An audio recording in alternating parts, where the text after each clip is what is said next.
our daily routine. We actually every day we're actually doing something. Here in the office, these are progesterone machines. This is the table that I use. It's a little dirty right now, but it's cool because we're actually working. If it's clean, I wasn't working. But this is a blood sample right here that I pulled from one of my females, a 187 daughter. In this machine right here, and if you see there's another one in there, you usually have to have another one in there for I can balance it out and it won't be wobbly. So what I do, turn it on for whatever minutes. I keep it at 10 minutes at 4,000 revolutions, and that's for blood. All right. Once it's done, it comes out. I use this thing right here. I get the sample of blood that has the plasma. It's already separated. You see, it's separated from the blood. I distract it with this at 0.75, and I actually put it in this little vial right here. This is where the plasma goes in, and then I shake it up a little bit, leave it for like a minute, distract it from here with this with a new tip. The reason I got 2 progesterone machines is because if I run a test, let's say I run a test. Okay, let me give you guys an example. Let's try this one. I run the test. I don't want to doubt myself that if the machine is calibrated or not. So I'll test it on this one, and then I'll actually test it on this one too. If I get kind of similar results, then I know my machine is working good. Some people usually just got one machine, and then you don't know if it's calibrated or not, even though you do calibrate it. So right here we got, let's say, 16.32. All right. So 16.32, this female. So I run it back on this machine right here. So I shouldn't be over or under maybe 1 point, if that. We should stay kind of close to that 16 point mark. So here we go. On the second machine, we got 16.52. So that shows me right there that my 2 machines are pretty much, they're accurate. So I feel comfortable with my progesterone machine and knowing where my female's at. I've always done outhouse breedings throughout my career, even though I do in-house. But I started doing in-house breedings like my first 3 years. My first 3 years of my career. I've been doing in-house breedings, using the blood that I got, using the studs that I purchased, and then being able to produce my stuff. But then I've also, did some outhouse breeds as well, stayed relevant, and not only that, start adding new blood to the blood that I did have in-house. First show I attended, man, that's a long time. Can't even probably remember, but it had to be probably one of the Glen Helen shows. Outdoor shows were more popular than indoor shows. For some reason, it was more like a meet and greet type thing. We didn't really have social media like that. We didn't really have Facebook, Instagram, and stuff like that. That came afterwards. We had MSN boards and stuff like that. But my first show, I would have to say it was maybe a Glen Helen show. Godlyne's always been my favorite bloodline, even though I have done 50-50 outcross breedings with Razor's Edge. That's how I produce Eazy-E. But Godlyne is definitely my preference bloodline. We actually started the connection back then around 2010. I had all these guys are good friends of mine. Carlos, which is Six Siders, Notorious Camp. You had Chema, Ruthless Kennels. You had Andrew, Westside Kennels, and you had Randy, Headlock Kennels, rest in peace Randy, and myself. A group of guys that came from different crews, And it was a little bit of everything, and then we started adding on, other members started coming in from different crews that we made this one big crew. When we made the crew was because back then it was more of a family functionable style of group, meet up with the guys, and meet up with some friends and show what we got, show what we produced, new stuff that we had. We fast forward now to 2022, 2023.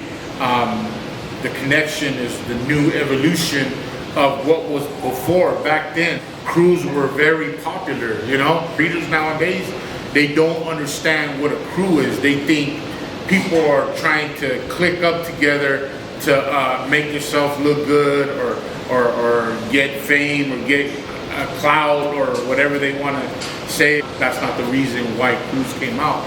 If you actually know, you do your history in this bully game, crews were the first ones that actually brought this dog community together. Back then it was nothing but crews. Same thing like lowriders. You have your Majistics, you got your high style, you have your high class, such and such.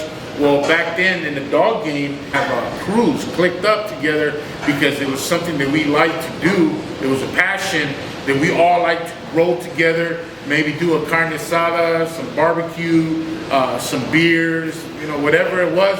It was a reason for us to get out there and enjoy and do what we like to do. So now, the Connection right now, we, a couple of us got together. We said, you know what, let's do the Connection. You know what I mean? Let's bring back that culture. Let's bring back that classic style crew thing. Let's bring it back out and show this new community, this new bully style, people that don't know about crews. Let's show them what unity is about for upcoming breeders that have been around to be role models to breeders that are actually coming out now and see exactly how we can still unite and still, do the things that we want to do, and no ego tripping, Because if you actually see the Connection, there's nothing but heavy hitters, there's nothing but big time breeders in it, and not one of us clash with each other because we're in a whole different level, We don't see that. Everybody has their own lane, everybody has their own, program, their own movement. This bully community is so big, there's enough money for everyone to eat. You see what I'm saying? So when the Connection was made, the Connection was actually made to bring back that old school style and try to inspire other breeders nowadays to actually go out and get together and be more united. Cleaning routine is easy, man. I'm blessed to be out here, out in the open. I have a ranch, so it's a little bit different than actually living in the city. The city was kind of hard. I had to clean constantly. I had to feed the dogs a little bit here, a little bit there to kind of, lower down the barking, I like to do cleaning in the afternoon. And the reason I like to do that is because I'll pick up for all the dogs in the afternoon and I feed them in the afternoon. That way when they sleep, they don't make much noise and they don't howl, they don't bark, they don't do none of that stuff, you know what I mean? Every day in the afternoon, and then I'll wash Wednesdays and Sundays. Wednesdays and Sundays I wash. So I wash 2 times out of the week. My 5 top studs in the game, damn. That's a hard one, bro. You get well, all the Connection dogs are top 5. So I would have to go, of course, with my dog, Cobra Kai. I would have to go with Little Evil. I would have to go with Boogie. I would have to go with Murder Baby. I like Murder Baby a lot. And my last stud, I would have to say I would have to say Rockefeller too, man. He was a real good producing dog. I wish I had more dogs to say, but he only gave me 5 dogs. So my Connection brothers out there looking at me, hey bro, he only gave me 5 dogs to pick. So those are my top 5 dogs. I've always worked with different camps, you know what I mean? Like I said, in my career, I've always, did outhouse breedings as well, not only in-house breedings.